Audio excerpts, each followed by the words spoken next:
স্বাগত ডিবিসি সংবাদে। আপনাদের সাথে আছে হিমাদ্রি রাহা। সব সরকারি কর্মকর্তা কর্মচারীর মহার্ঘ ভাতা পাবেন, একই সঙ্গে পেনশনভোগীরাও পাবেন এই সুবিধা। এর ফলে কর্মকর্তা কর্মচারীরা মূল বেতনের সঙ্গে আরও কিছু আর্থিক সুবিধা পাবেন। সচিবালয়ে এক সংবাদ ব্রিফিংয়ে তথ্য জানান জনপ্রশাসন মন্ত্রণালয়ের জ্যেষ্ঠ সচিব মোহাম্মদ মোখলেসুর রহমান। সাধারণত ৫ বছর পর পর একটি নতুন বেতন স্কেল ঘোষণা করে সরকার।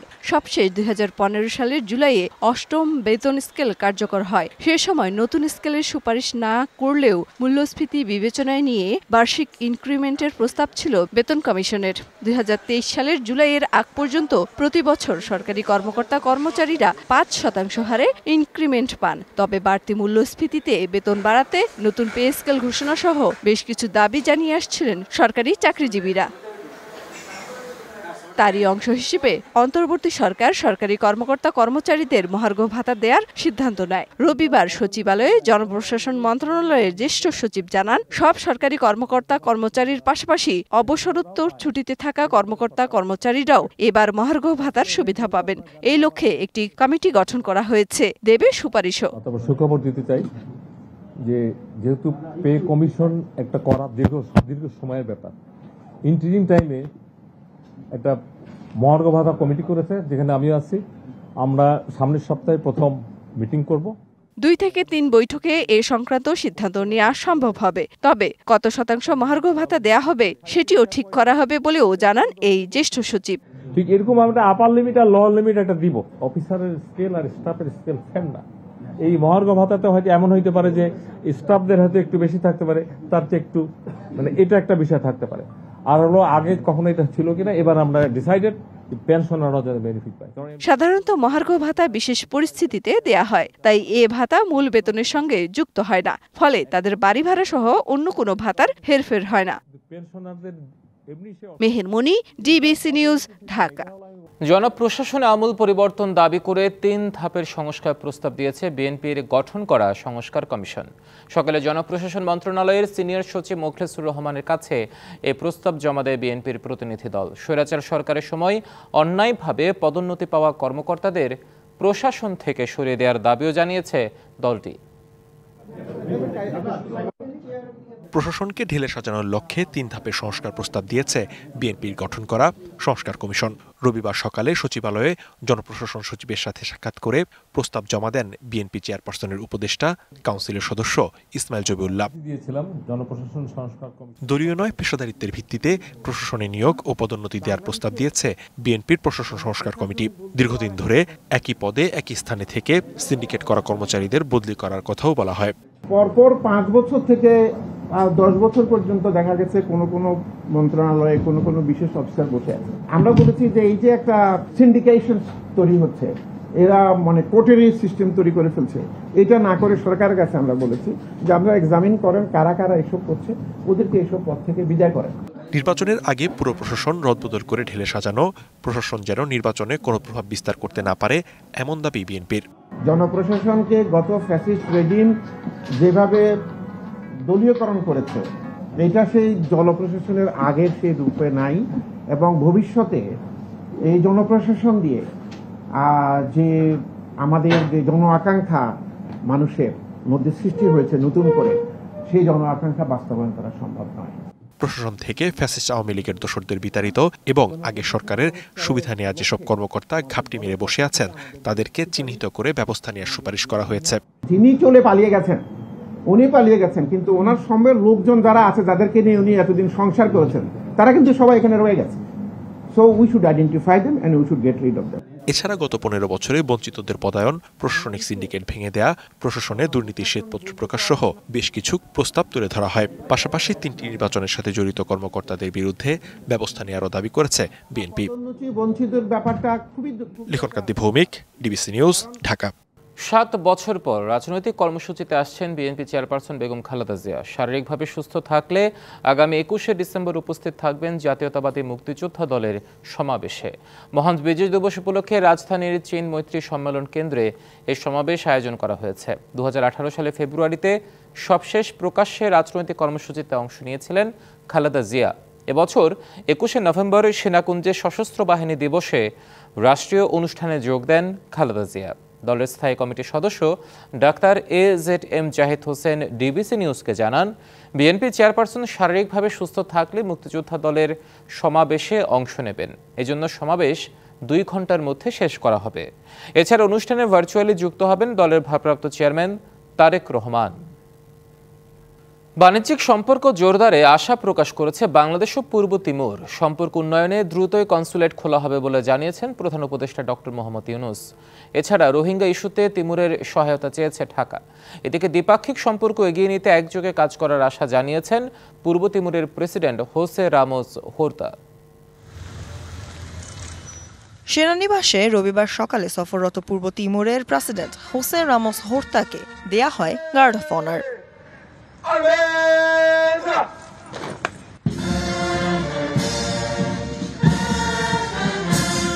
দুপুরে প্রধান উপদেষ্টার কার্যালয়ে ডক্টর ইউনূসের সাথে বৈঠক করেন পূর্ব তিমুরের প্রেসিডেন্ট। বৈঠক শেষে দুই দেশের মধ্যে ভিসা অব্যাহতির বিষয়ে চুক্তি স্বাক্ষর ও ফরেন অফিস কনসালটেশনের বিষয়ে সমঝোতা স্মারক সই হয়। এরপর যৌথ ব্রিফিংয়ে কথা বলেন দুই সরকার প্রধান। এ সময় ডক্টর ইউনূসের ব্যক্তিত্বের ভূয়সী প্রশংসা করেন রামোস হোর্তা। জানান, বাংলাদেশের সাথে অর্থনৈতিক ও বাণিজ্যিক সম্পর্ক আরও জোরদার করতে আগ্রহী তার দেশ। পৃথিবীতে সম্ভবত ডক্টর মোহাম্মদ ইউনূস একমাত্র নেতা যিনি এত সম্মানিত এবং এমন শক্তিশালী একাডেমিক যোগ্যতা রয়েছে। সামনের দিনে আমরা বাংলাদেশের সঙ্গে অর্থনৈতিক ও বাণিজ্যিক সম্পর্ক আরও বাড়াতে আগ্রহী। পূর্ব তিমুরের স্বাধীনতার সময় থেকেই বাংলাদেশের সাথে নিবিড় সম্পর্ক বিদ্যমান বলে মন্তব্য করেন প্রধান উপদেষ্টা। জানান, সম্পর্ক উন্নয়নে খোলা হবে কনসুলেট সেন্টার। বাংলাদেশি পণ্য রপ্তানির নতুন সম্ভাবনার দুয়ার হতে পারে দেশটি।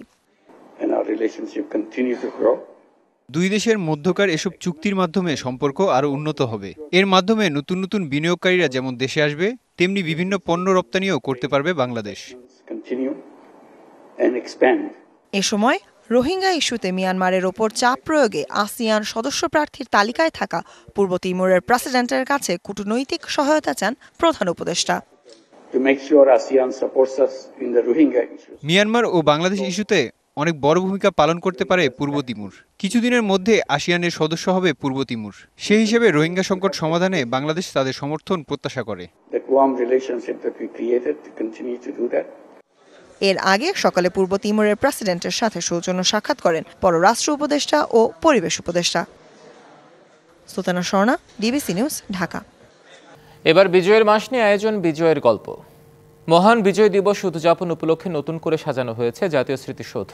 সব ধরনের সংস্কার সহ শেষ হয়েছে সৌন্দর্য বর্ধনের কাজ। জোরদার করা হয়েছে নিরাপত্তা। রাজনৈতিক পট পরিবর্তনের পর এক ভিন্ন প্রেক্ষাপটে উদযাপিত হতে যাচ্ছে এবারের বিজয় দিবস। মহান বিজয় দিবসে জাতীয় স্মৃতিসৌধে জাতির সূর্য সন্তানদের শ্রদ্ধা জানাবেন রাষ্ট্রপতি, প্রধান উপদেষ্টা, রাজনীতিবিদ ও কূটনীতিক সহ বিশিষ্টজনেরা। এরপরই সৌধ প্রাঙ্গণ উন্মুক্ত করে দেয়া হবে সর্বসাধারণের জন্য। শ্রদ্ধা, ভালোবাসা আর ফুলে ফুলে ভরে উঠবে শহীদ বেদি। প্রতি বছরের মতো এসব দিক মাথায় রেখে নেওয়া হয়েছে নানা প্রস্তুতি। শেষ হয়েছে সংস্কার সহ রং তুলির কাজ। বাহারি রঙের ফুলে নতুন করে সেজেছে জাতীয় স্মৃতিসৌধ। প্রায় 1.5 মাস ধরে অর্ধশতাধিক কর্মী শ্রম দিয়ে সাজিয়ে তুলেছেন 108 একর আয়তনের গোটা সৌধ চত্বর। বিজয় দিবস উপলক্ষে আমরা লাইটিং এর কাজ করা হয়, আলোকসজ্জা কাজ চলতেছে প্রায় 1.5 মাস। পরিষ্কার পরিচ্ছন্ন করছি, লোকজন আসিবে। একটা পাতা যদি পড়ে সেটা আমরা সাথে সাথে টুকাই নিয়ে যেতেছি। ইতোমধ্যে শেষ হয়েছে আলোকসজ্জা সহ সিসি ক্যামেরা স্থাপনের কাজ। প্রস্তুতি শেষ করার কথা জানিয়েছে স্মৃতিসৌধ কর্তৃপক্ষ। সিসি ক্যামেরা স্থাপন, লেক সংস্কার সহ সকল কার্যক্রম সম্পন্ন করেছি। মহামান্য রাষ্ট্রপতি, মাননীয় প্রধান উপদেষ্টা এবং উপদেষ্টা মণ্ডলী সহ সকলের শ্রদ্ধা নিবেদনের জন্য স্মৃতিসৌধ পুরোপুরি প্রস্তুত রয়েছে। এদিকে দিবসটি ঘিরে নিরাপত্তা ব্যবস্থা জোরদার করেছে আইনশৃঙ্খলা বাহিনী। স্মৃতিসৌধ সহ আশপাশের এলাকায় বাড়ানো হয়েছে গোয়েন্দা নজরদারি। 10 দিন আগে থেকে আমাদের নিরাপত্তা ব্যবস্থা চলতেছে।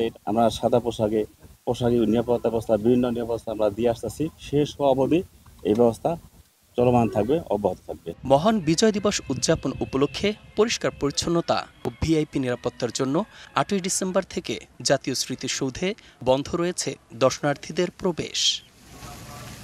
DBC news desk. ডিবিসি সংবাদে নিচ্ছে একটি বিরতি, সঙ্গে থাকুন। স্বাগত আরেকবার ডিবিসি সংবাদে। অনিয়মের অভিযোগে উচ্চ আদালতের কয়েকজন বিচারপতির বিরুদ্ধে তদন্ত শেষ করেছে সুপ্রিম জুডিশিয়াল কাউন্সিল। তদন্ত শেষ হওয়া বিচারপতিদের তথ্য ও তাদের নিয়ে সুপ্রিম জুডিশিয়াল কাউন্সিলের সুপারিশ রাষ্ট্রপতির কাছে পাঠানো হয়েছে। সুপ্রিম কোর্টের ওয়েবসাইটে সংক্রান্ত বিজ্ঞপ্তি দেওয়া হয়েছে।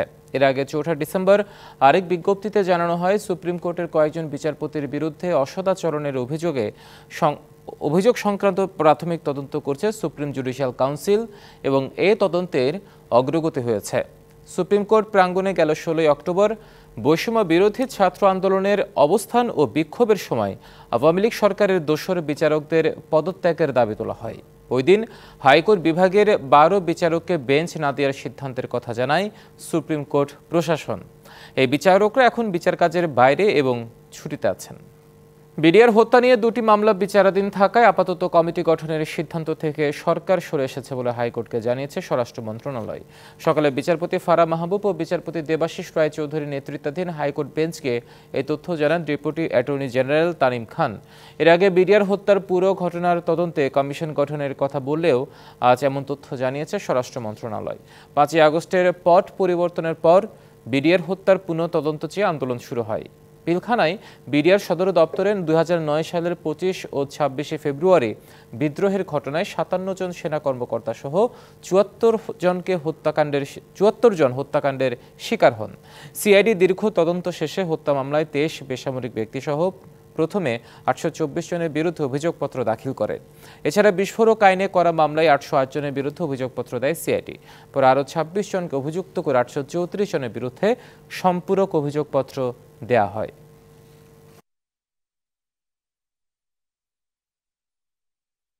আজকে যেই চিঠিটা ওনারা দিয়েছেন, অর্থাৎ আমার যে রিপ্রেজেন্টেশনটা ছিল সেটা অ্যাপ্লিকেশনটা নিষ্পত্তি করেছেন এই মর্মে যে বিডিআর হত্যাকাণ্ডের 2টি ক্রিমিনাল মামলা চলমান এবং সেটা মহামান্য সুপ্রিম কোর্টে চলমান অবস্থায় আছে। সেই কারণে তারা এই মুহূর্তে কোনো তদন্ত কমিটি গঠন করতে পারবেন না মর্মে একটি চিঠি ইস্যু করেছে। জুলাই আগস্ট গণহত্যা মামলায় যাত্রাবাড়ী থানার সাবেক ওসি আবুল হাসানকে জিজ্ঞাসাবাদ করেছে আন্তর্জাতিক অপরাধ ট্রাইব্যুনালের তদন্ত সংস্থা। সকালে জিজ্ঞাসাবাদের জন্য তাকে কারাগার থেকে সেফ হোমে নেওয়া হয়। এর আগে বৃহস্পতিবার আন্তর্জাতিক অপরাধ ট্রাইব্যুনালে আবুল হাসানকে হাজির করা হয়। জুলাই আগস্টে গণহত্যা মামলায় তাকে জিজ্ঞাসাবাদ করার অনুমতি চেয়েছিল প্রসিকিউশন। 15 ডিসেম্বর তাকে জিজ্ঞাসাবাদের জন্য অনুমতি দেয় ট্রাইব্যুনাল।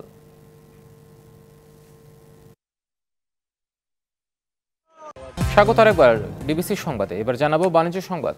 রাজনৈতিক সমঝোতা কঠিন, তবে চাঁদাবাজি সমঝোতা সহজ। সে কারণে বাজার সিন্ডিকেট ভাঙা যাচ্ছে না বলে মনে করেন অর্থ উপদেষ্টা সালাউদ্দিন আহমেদ। রাজধানী গুলশান ক্লাবে আন্তর্জাতিক বাণিজ্য ফোরামের বার্ষিক সম্মেলনে তিনি কথা বলেন।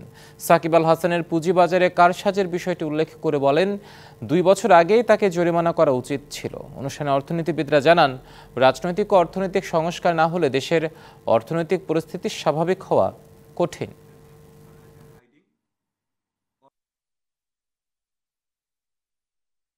ট্যাক্স কমে যাচ্ছে, চিনির দাম বোধহয় কিছুটা কমেছে মাঝখানে, কিন্তু ইনফ্লেশন কমে না। আমি চিফ অ্যাডভাইজার বলে যে আমি তো আর কিছু করতে পারবো না, but it is very difficult to control the market also. আমি একটা সবসময় বলি, রাজনৈতিক সমঝোতা খুব difficult, political compromise difficult, but চাঁদাবাজি সমঝোতা ইজ ভেরি ইজি। বাংলাদেশিরা বিদেশে চিকিৎসার জন্য বছরে $5 বিলিয়ন বেশি খরচ করেন। উন্নত স্বাস্থ্যসেবা ব্যবস্থার কারণে বাংলাদেশিদের প্রাথমিক গন্তব্য ভারত ও Thailand. Policy research institute of Bangladesh, PRI ও বিশ্বব্যাংকের যৌথ উদ্যোগে আয়োজিত cross border data flow Bangladesh perspective শীর্ষক কর্মশালা এসব কথা বলেন বাংলাদেশ ব্যাংকের গভর্নর আহসান এইচ মনসুর। এই খরচের একটি বড় অংশ অনানুষ্ঠানিকভাবে হয়। এতে দেশের ব্যালেন্স অফ পেমেন্ট বা বৈদেশিক লেনদেনের উপর যথেষ্ট চাপ তৈরি হয় বলে জানান তিনি। সমস্যার সমাধানের জন্য তিনি ডেটা প্রক্রিয়াকরণের জন্য একটি আইনি কাঠামো গড়ে তোলার আহ্বান জানান। হজ এজেন্সিস অ্যাসোসিয়েশন হাবে বাণিজ্য মন্ত্রণালয়ের যুগ্ম সচিব মোহাম্মদ দাউদুল ইসলামকে প্রশাসক হিসেবে নিয়োগ অবৈধ বলে রায় দিয়েছে হাইকোর্ট। বিচারপতি ফাতেমা নজিব ও বিচারপতি শিকদার মাহমুদুর রহমানের হাইকোর্ট বেঞ্চ এ বিষয়ে দেয়া রুলের নিষ্পত্তি করে রায় দেয়। হাবে 2024 থেকে 2026 মেয়াদে কার্যনির্বাহী পরিষদের এম শাহাদাত হোসাইন তসলিম সভাপতি ও ফারুক আহমেদ সরদার মহাসচিবের দায়িত্ব পালন করছেন। 5 আগস্টে শেখ হাসিনা সরকারের পতনের পর হাব পরিচালনায় অন্তর্বর্তী সরকার ওই কমিটি বাতিল করে বাণিজ্য মন্ত্রণালয়ের যুগ্ম সচিবকে প্রশাসক হিসেবে নিয়োগ দেয়। এটি বাতিল চেয়ে রিট করা হলে নিয়োগকে অবৈধ বলে রায় দিল হাইকোর্ট। একই সঙ্গে নির্বাচিত কমিটি দায়িত্ব পালন করবে বলে রায়ে জানিয়ে দেওয়া হয়েছে। বাণিজ্য মন্ত্রণালয় কর্তৃক হাবের অফিসে যে প্রশাসক নিয়োগ দেওয়া হয়েছে তা অবৈধ ঘোষণা করা হয়েছে এবং একই সাথে পূর্বের যে কমিটি ছিল সেই কমিটিকে বহাল করা হয়েছে। এরই মাধ্যমে হজ এজেন্সিজ অ্যাসোসিয়েশন অব বাংলাদেশের যে অতীতে কার্যক্রম যারা পরিচালনা করেছিলেন নির্বাচিত কমিটি, ওই নির্বাচিত কমিটি দায়িত্ব পালন করবেন। চট্টগ্রামে বাজার সিন্ডিকেট দূর করতে খোলা বাজারে বিভিন্ন ভোগ্যপণ্য বিক্রি কার্যক্রম শুরু করেছে কৃষি বিপণন অধিদপ্তর। নগরীর 10টি স্থানে আগের মূল্য থেকে কম মূল্যে এই বিক্রি কার্যক্রম চলছে। প্রতিদিন 2500 নিম্নআয়ের মানুষ কম মূল্যে পণ্য কিনতে পারছে। সরকারের এই কার্যক্রমের ফলে বাজারের দাম কমেছে সবজি ও ডিমের। 3 মাস ধরে চট্টগ্রামে সব সবজির দাম ছিল চড়া। উত্তরাঞ্চলে বন্যায় উৎপাদন ব্যাহত হওয়ায় এর প্রভাব পড়ে বাজারে। 100 টাকার নিচে কোনো সবজি পাওয়া যেত না। কৃষি কর্মকর্তারা জানান, বাজার স্থিতিশীল না হওয়া পর্যন্ত চলবে এই কার্যক্রম। আমাদের এই সময়টাতে আগাম সবজি আসে, তো এই আগাম সবজির সরবরাহটা ক্ষতিগ্রস্ত হতে বাজারে মূল্যটা একটু বেশি। তো এই মূল্যটা স্থিতিশীল হওয়া পর্যন্ত সরকারের এই কার্যক্রম চলবে। আমরা চট্টগ্রাম সিটি কর্পোরেশন এলাকার 10টি স্পটে এই কার্যক্রম আমরা চলমান রাখব। নতুন করে ভ্রমণজনিত কোনো নিষেধাজ্ঞা না থাকায় পর্যটক বাড়ছে পার্বত্য জেলা বান্দরবানে। প্রাণ ফিরেছে পর্যটন স্পট এবং হোটেল মোটেলগুলোতে। পরিস্থিতি স্বাভাবিক থাকলে এবার শীত মৌসুমে আশানুরূপ পর্যটকের সমাগম ঘটবে বলে আশা খাত সংশ্লিষ্টদের। পর্যটকদের নিরাপত্তায় প্রশাসনের পক্ষ থেকেও নেওয়া হয়েছে ব্যবস্থা। প্রায় 1 মাস পর 6 নভেম্বর থেকে পর্যটক ভ্রমণে নিষেধাজ্ঞা তুলে নেওয়া হয় বান্দরবানের রুমা, রুয়াংছড়ি ও থানচি ছাড়া বাকি 4 উপজেলায়। নিষেধাজ্ঞা তুলে নেওয়ার পর থেকে ভ্রমণ পিপাসুদের সমাগম বেড়েছে মেঘ, পাহাড় আর ঝর্ণার মিতালিগড়া পার্বত্য এই জেলায়। মেঘলা, চিম্বুক, নীলগিরি, নীলাচল এখন মুখর পর্যটকদের পদচারণায়। বান্দরবনের এই নৈসর্গিক সৌন্দর্য দেখার জন্য, উপলোকন করার জন্য সপরিবারে চলে আসছি। এই স্পটে আসার পর আমাদের খুব ভালো লাগছে এবং অন্যরকম একটা অনুভূতি এই জায়গার। নর্মালি বান্দরবান যেদিকেই তাকাই ওইদিকেই সুন্দর। হ্যাঁ, তো ভিউ এর জন্যই আসি, এত সুন্দর, এত বেশি গাছ। এবং বান্দরবানে আমরা যেদিকে থাকি সেদিকেই তাই সুন্দর লাগে, আমাদেরকে আকর্ষণ করে আর কি। কেবল কার উঠলাম বাচ্চাদেরকে আনন্দ দেওয়ার জন্যই কিন্তু আমাদের মূলত এখানে ওঠা। ভ্রমণ পিয়াসীদের আনাগোনা বেড়ে যাওয়ায় প্রাণ ফিরেছে এতদিন ধরে পর্যটক শূন্য হোটেল মোটেলগুলোতেও। স্কুল কলেজগুলিতে শীতকালীন ছুটি চলছে, তাছাড়া সামনে বড়দিনের ছুটি, সব মিলিয়ে পর্যটনের সংখ্যা এখানে দিন দিন বৃদ্ধি পাচ্ছে। আমাদের অ্যাসোসিয়েশনের পক্ষ থেকে পর্যটকদের সর্বোচ্চ সেবা প্রদানের জন্য আমরা প্রত্যেকটা হোটেল ডিস্ট্রিক্টের মালিকদেরকে প্রয়োজনীয় দিক নির্দেশনা দিয়েছি। বাকি 3 উপজেলায় ভ্রমণ নিষেধাজ্ঞা তুলে দিলে ঘুরে দাঁড়াবে পাহাড়ের পর্যটন খাত, এমনটাই প্রত্যাশা সংশ্লিষ্টদের।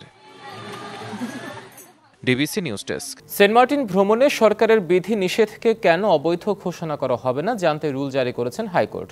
আগামী 4 সপ্তাহের মধ্যে রুলের জবাব দিতে বলা হয়েছে। সকালে বিচারপতি ফাহমিদা কাদের ও বিচারপতি মুবিনা আসাফের সমন্বয়ে গঠিত হাইকোর্ট বেঞ্চ এই আদেশ দেন। গত 18 অক্টোবর পরিবেশ মন্ত্রণালয় সচিবের কাছে সেন্ট মার্টিন দ্বীপে যাতায়াতে আরোপিত নিষেধাজ্ঞা প্রত্যাহার চেয়ে আবেদন করেন ওই এলাকার এক বাসিন্দা। আবেদনে বলা হয়, ভ্রমণ বিধিনিষেধের সিদ্ধান্তের ফলে সেন্ট মার্টিনের মানুষজনের কর্মসংস্থান সীমিত হয়ে গেছে। অনেকেই বেকার, মানবেতর জীবনযাপন করছেন। পর্যটন শিল্পের ধস নামছে, এজন্য নিষেধাজ্ঞা প্রত্যাহার করা জরুরি। এই আবেদনের পরও ব্যবস্থা না নেওয়ায় হাইকোর্টে রিট করেন আব্দুল মালেক। ডিবিসি সংবাদে নিচ্ছে আরও একটি বিরতি, সঙ্গে থাকুন। স্বাগত আরেকবার ডিবিসি সংবাদে। বাংলাদেশের অভিবাসনকে নিরাপদ করতে সব ধরনের সহায়তা দেবে ইউরোপীয় ইউনিয়ন, এমন মন্তব্য করেছেন বাংলাদেশি ইউরোপীয় ইউনিয়নের রাষ্ট্রদূত মাইকেল মিলার। ব্র্যাক আয়োজিত নবম মাইগ্রেশন মিডিয়া অ্যাওয়ার্ড 2024 উপলক্ষে আয়োজিত আলোচনা ও অনুসন্ধানী সাংবাদিকতা পুরস্কার বিতরণ অনুষ্ঠানে তিনি মন্তব্য করেন।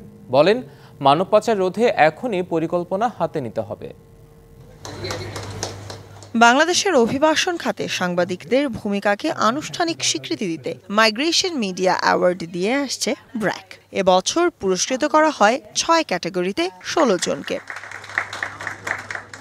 রবিবার দুপুরে ঢাকার ডেইলি স্টার সেন্টারে এই আয়োজনে বক্তারা বলেন, প্রবাসীদেরাই দেশের অর্থনীতিকে শক্তিশালী করছে, কিন্তু তাদের জীবনমান উন্নয়নে নেই তেমন কোনো উদ্যোগ। These are Bangladeshi citizens. They are actually keeping us alive. I mean, imagine that migrants stop sending you money. What will happen to our reserve? Credible information could be a dynamo to sensitize all concerns about the strength and weakness of the migration process. এ সময় EU রাষ্ট্রদূত Michael Miller বলেন, সরকারের উচিত মানব পাচার রোধে কাজ করা। সেক্ষেত্রে গুরুত্বপূর্ণ ভূমিকা রাখতে পারে গণমাধ্যম। বাংলাদেশের মানুষ অনেক ঝুঁকি নিয়ে উন্নত জীবনের আশায় সীমান্ত পার হন।